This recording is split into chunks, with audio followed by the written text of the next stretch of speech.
तो hello guys, कैसे हैं आप सारे। मैं हाजिर हूँ माई बाइप दी एक्चुअली इम्प्रेस का एपिसोड 62 लेके। अभी मैं आपसे कुछ नहीं बोलूंगा, बस एक्सप्लेनेशन शुरू कर दूंगा, लेकिन आप लास्ट में जरूर मेरी एक छोटी सी इंपॉर्टेंट बात सुन के जाना। तो अभी एक्सप्लेनेशन शुरू करते हैं। एपिसोड 62 की स्टार्टिंग में हमें बहुत सारे लोग दिखाए जाते हैं जो कि इंपीरियल कोर्ट के अंदर होते हैं, राजमहल में। और वहाँ पर कोई बूढ़ा आदमी होता है एरिस्टोक्रेटिक फैमिली का। दूसरा आदमी उसको बोलता है अगर ये तुम्हारा तरीका काम नहीं किया तो। तभी वो बूढ़ा आदमी बोलता है अगर ये तरीका काम नहीं किया मेरे पास और भी एक अच्छा उपाय है, वो जरूर काम करेगा। और वो हमारे आंसू में बहसे। और अगर मैजेस्टी हमारी इन बातों पे यकीन नहीं करेंगी तब हम शुरू करेंगे। अपनी आंखें खुली रखना, क्योंकि जब हमारा बोलने का टाइम आएगा तब महारानी के पास बयान जारी करने के अलावा कोई और चारा नहीं बचेगा। वैसे भी नई महारानी को ज्यादा चलने का अभी अनुभव नहीं हुआ है, क्योंकि जेल सी का उन्होंने एक ऑर्डर ही पास किया है। और वैसे हमें महारानी के नाम की रक्षा करनी है, प्रोटेक्ट करना है, क्योंकि हमारी बात मनवाने का यही तरीका है। महारानी को हमारी बात माननी होगी। और ये जो तरीका मैंने तुम लोगों को बताया ये इंपीरियल कोर्ट के खिलाफ नफरत पैदा कर सकता है और हमारे मन में जो विद्रोह के लिए विचार है उनको भी दबा सकता है। और वैसे भी इससे कोई फर्क पड़ने वाला नहीं है कि मैजेस्टी का क्या रिएक्शन होगा, क्योंकि ये सब मेरे हाथ में है। वो बूढ़ा आदमी ऐसा बोल रहा होता है और जो पीछे लोग उसके खड़े होते हैं वो काफी मुस्कुराते हुए वो बोल रहे होते हैं अमेजिंग। और फिर अगले सीन में हमें एक सैनिक दिखाया जाता है। वो बोलता है बस मैजेस्टी आ ही रही है। तभी मैजेस्टी आ जाती है। तभी वो बोलते हैं ग्रेट मैजेस्टी आ गई हैं। फिर अगले सीन में महारानी आ जाती हैं। महारानी बाकी लोगों को बोलती हैं आप सारे लोग खड़े हो सकते हैं। तभी वो सारे लोग थैंक्स बोलते हैं और खड़े हो जाते हैं। फिर अगले सीन में हमें दिखाया जाता है गेट के पास कोई खड़ा होता है जो कि चिल्ला रहा होता है और महारानी उसको देख रही होती हैं और वो बाकी के लोग सब खड़े होते हैं वहाँ पर। और फिर अगले सीन में हमें ली दिखाया जाता है जो कि वहाँ पर आगे होता है और वो मुस्कुराते हुए अपने मन में सोचता है क्या तुम इन सारे लोगों से छुटकारा चाहती हो। और फिर अगले सीन में जो ली को मुस्कुराते हुए देख रही होती है और चेन्नई का पारा गर्म होता है बिल्कुल। और वो अपने मन में काफी ज्यादा गुस्से में सोच रहे होते हैं ये आखिर यहाँ पर क्या कर रहा है। चेन्नई बहुत ज्यादा गुस्से में होते हैं। और फिर हमें वो लोग दिखाए जाते हैं। वो लोग अपने मन में सोच रहे होते हैं ये तो बिल्कुल नालत है, इन लोगों को शायद से पता नहीं ये इंपीरियल कोर्ट है और ये लड़का हरकतें कैसी कर रहा है। और वैसे ही यहाँ पर चल क्या रहा है। मैजेस्टी अचानक से मुस्कुराने क्यों लगी, क्या उन्हें हमारे खिलाफ इस्तेमाल करने के लिए कुछ मिल गया। और फिर वो लोग काफी ज्यादा घबरा के सोच रहे होते हैं। अफवाहें कहती हैं विद्रोह के लीडर के पास काफी ज्यादा पावर है और वो काफी ज्यादा अजीब शक्तियों का इस्तेमाल करता है। पीछे हमें एक मॉन्स्टर दिखाया जाता है उनकी सोच में। और वैसे मैं दूसरों के हिसाब से सोचूं तो इस हिसाब से तो उन लोगों ने पहले ही साथ में काम करना शुरू कर दिया है। वो लोग ऐसा सोच रहे होते हैं बिल्कुल बहुत ही ज्यादा घबरा के, उनका पसीना पसीना निकल रहा होता है ये सब सोच के। और अगले सीन में वो तीनों कांप रहे होते हैं पीछे खड़े होके। और बूढ़ा आदमी बोलता है ये तीनों कमीने बिल्कुल लग रहा है कायरों की तरह काम कर रहे हैं और बल्कि तीन निशाने पे गोली मारने के अलावा कोई और ऑप्शन नहीं है। वो बूढ़ा आदमी ऐसा सोच रहा होता है अपने मन में बिल्कुल। तभी वो बूढ़ा आदमी अगले सीन में बोलता है मैजेस्टी। तभी वो बोलता है माई मैजेस्टी और मगरमच्छ के आंसू बहाने लगता है। और बल्कि वो अपने मन में सोच रहा होता है मेरा जैसा मंत्री अगर इंपीरियल कोर्ट में रो रहा होगा तो पक्का मैजेस्टी मेरी तरफ मेरा चेहरा जरूर देखेंगी। वो आदमी ऐसा सोच रहा होता है अपने मन में, वो बूढ़ा आदमी। और फिर तभी अगले सीन में महारानी उसकी ओर देख के बोलती हैं मंत्री जी मैं अभी जिंदा हूँ, तुम तो बिल्कुल ऐसे रो रहे हो जैसे कि मैं मर गई हूँ और तुम मातम मना रहे हो मेरा, क्या तुम मुझे मानना चाहते हो। मैजेस्टी ऐसा बोल रही होती है उस बूढ़े आदमी को। फिर तभी वो बूढ़ा आदमी अचानक से घबराते हुए बोलता है बिल्कुल मैजेस्टी शायद से आपको कुछ गलत फहमी हुई है, मैं ऐसा नहीं बोल रहा हूँ। और तभी महारानी अगले सीन में उस बूढ़े आदमी को बोलती है तुम बिल्कुल भी फिक्र मत करो, मैं उन दोनों के बीच सुलह और दोस्ती करवा दूंगी। और तभी वो बूढ़ा आदमी मुंह लटका के बोलता है महारानी आप सच में बहुत ज्यादा अक्लमंद हो। और फिर महारानी उसको बोलती है इसका मतलब तो ये होना चाहिए तुम्हारी जो जीवन की चीजें तुम्हें काफी ज्यादा प्रभावित कर रही हैं और साथ में बुराई भी। इससे तो मुझे ये लग रहा है तुम अपने दिमाग को सजा दे रहे हो, लेकिन मैं तुम्हें सजा नहीं दूंगी। महारानी ऐसा बोल रही होती है उस बूढ़े आदमी को। फिर महारानी बोलते हैं लोगों इनको जल्दी से डॉक्टर जो को दवा लेने के लिए बुलाओ, मतलब इनको दवा की जरूरत है। ये बात सुनने के बाद मैजेस्टी मतलब महारानी की वो बूढ़ा आदमी काफी ज्यादा घबरा जाता है। वो बोलता है मुझे ऐसा लग रहा है मैजेस्टी पहले से काफी ज्यादा अलग है, क्या ये सब चीजें अब उनके ऊपर काम नहीं करती, ये रोना धोना। वो ये सब सोच रहा होता है काफी ज्यादा घबरा के।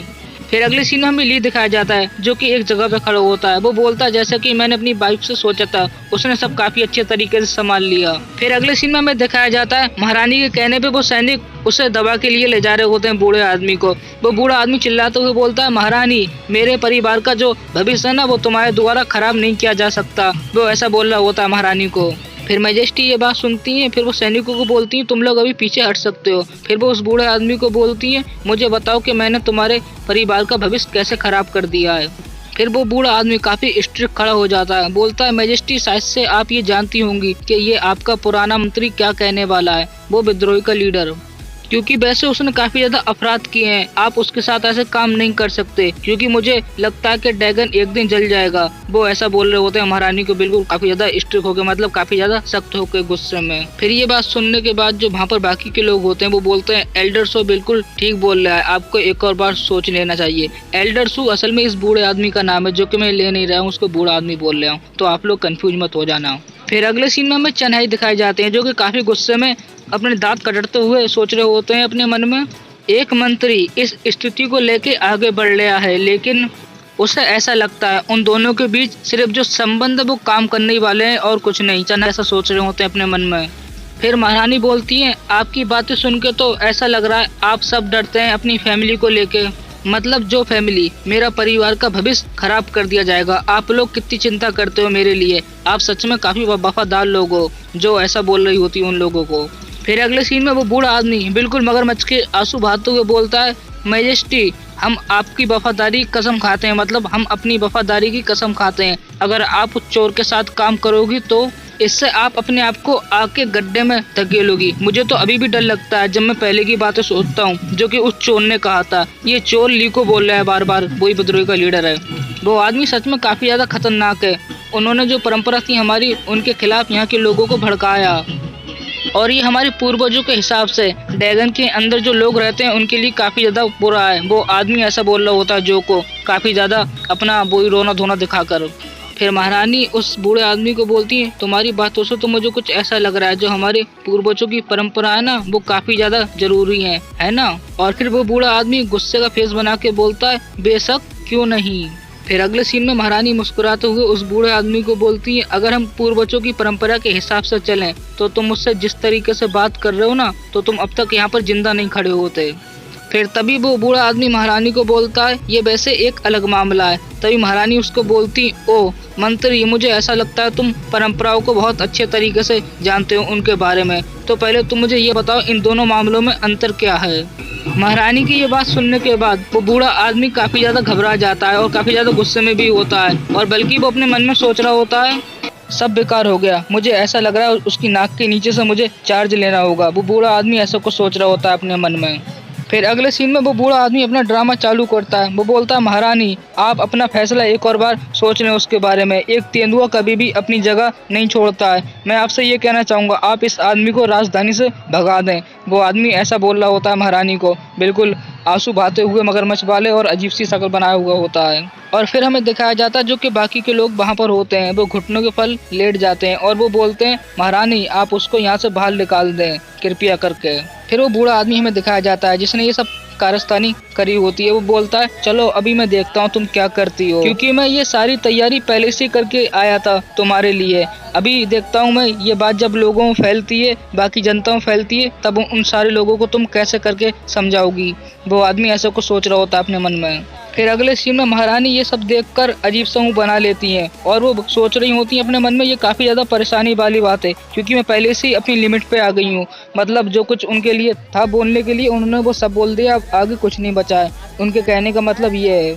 फिर अगले सीन में हमें दिखाया जाता है वो सारे लोग जमीन पे लेटे होते हैं, मतलब घुटनों के बल, और महारानी अपने मन में सोच रही होती हैं मुझे इन पुराने काम करने वाले लोगों से ये उम्मीद नहीं थी कि ये इतने ज़्यादा बेशरम है, ये रोना शुरू कर देंगे। ये लोग अपना सिर नीचे करके रो रहे हैं जिसमें से काफ़ी सारे लोग कुतर पुतर कर रहे हैं। महारानी कुछ ऐसा सोच रही होती है अपने मन में। फिर हमें ली का सीन दिखाया जाता है जो कि एक जगह अजीब सा मुंह बना के खड़ा होता है। वो सोच रहा होता है अगर परंपरा के हिसाब से चलें तो कब का नरक में चले जाएंगे। राजधानी में लोग मुझसे नहीं डरते हैं, वो मेरे प्रभाव से डरते हैं। अगर वो लोग वैसे ईमानदार हैं तो उनको ऐसा लगता होगा कि मैं उनका भविष्य और जो आराम की जिंदगी जी रहे हैं वो मैं खराब कर दूंगा, इसीलिए वो मेरी वाइफ को धमकाएंगे। शायद से वो इस हद तक जा सकते हैं। मुझे ऐसा लग रहा है वो लोग मुझे उकसा रहे हैं ताकि मैं उनको दिखा दूं मैं क्या हूँ, मुझे बीच में आना पड़ेगा। लिए ऐसा कुछ सोच रहा होता है अपने मन में। फिर अगले सीन में हमें दिखाया जाता है वो लोग पीछे मुड़ के देख रहे होते हैं। उन्हें एक आवाज आती है तुम पापी कमीने क्या मेरा पीछा करना चाहते हो। वो लोग काफी हैरान से देख रहे होते हैं सब एक एक करके पीछे मुड़ के। फिर वहाँ पर ली खड़ा होता है जो कि मुस्कुराते हुए उन लोगों को बोलता है तुम लोग मुझे खुद ही इस बारे में बता देते। फिर अगले सीन में ली आगे की ओर जा रहा होता है, बल्कि वो सारे लोग एक एक करके उठने लग जाते हैं, जो कि अभी तक लेटे थे और ढोंग कर रहे थे रोने का। और बल्कि जो इनका मेन आदमी होता है, वो बूढ़ा आदमी जो ये सब करवा रहा होता है, उसके बिल्कुल पसीने निकल रहे होते हैं ली को देख के। और बल्कि वो अपने मन में सोच रहा होता है ये बदमाश आदमी यहाँ पर क्यों है, भले ही से ये महारानी का हस्बैंड हो और भले ही से ये इस जगह पे बादशाह गिरी दिखाने की कोई जरूरत नहीं है। वो आदमी ऐसा कुछ सोच रहा होता है अपने मन में बिल्कुल घबराते हुए। फिर अगले सीन में हमें दिखाया जाता है ली मुस्कुराते हुए महारानी को बोलता है तुम फिक्र मत करो, अभी मैं यहाँ पर आ गया हूँ। और महारानी अपने मन में मुस्कुराते हुए सोच रही होती है ये इडियट को ये भी पता नहीं मैं महारानी हूँ, मुझे किससे डर लगता होगा। वो ऐसा सोच रही होती है अपने मन में बिल्कुल मुस्कुराते हुए। फिर अगले सीन में चन्हाई का सीन दिखाया जाता है, जो कि काफी ज्यादा गुस्से का फेस बना के बोलते हैं ये ड्रैगन का शाही हॉल है, इसमें ये अपराधी वैसे क्या कर रहा है। चन्हाई बिल्कुल तिरछी नजरें करे होते हैं और काफी गुस्से में होते हैं। और यहीं पर हमारा एपिसोड 62 खत्म होता है। तो जो लोग अभी तक इस वीडियो में बने हुए हैं मेरी इंपॉर्टेंट बात सुनने के लिए, तो अभी मैं आपको बताता हूँ बात आखिर है क्या। जैसा कि जो लोग मेरी पहले की वीडियो देखते हैं उन लोगों को मालूम ही होगा कि मैं अपने घर से बहुत दूर जाके वीडियो बनाता हूँ, क्योंकि कोई सपोर्ट नहीं करता इस वजह से। तो मुझे वहाँ पर काफ़ी ज़्यादा दिक्कत आती है वीडियो बनाने में, लेकिन मैं फिर भी बनाता हूँ आप लोगों के लिए। लेकिन आप ये डिस्प्ले पे देख सकते हो कितने लोगों ने मुझे सब्सक्राइब करके नहीं रखा, ऐसी वीडियो देख के चले जाते हैं। यार वैसे तो कोई मुझे सपोर्ट नहीं कर रहा, लेकिन आप लोग तो सपोर्ट कर सकते हो सब्सक्राइब करके, ताकि मुझे मोटिवेशन मिलती रहे आप लोगों के लिए ऐसी वीडियो बनाने के लिए। तो यार सब्सक्राइब जरूर कर लिया करो, ताकि मैं आपके लिए ऐसी अच्छी वीडियो लाता रहूँ। बस मुझे यही बोलना था, क्योंकि घर का तो कोई सपोर्ट नहीं करता है जल्दी, लेकिन आप लोग जरूर कर सकते हो। तो अभी बस यही कहना था मुझे। बाय बाय, जल्दी मिलूंगा नेक्स्ट वीडियो में। आप सारे अपना ध्यान रखना।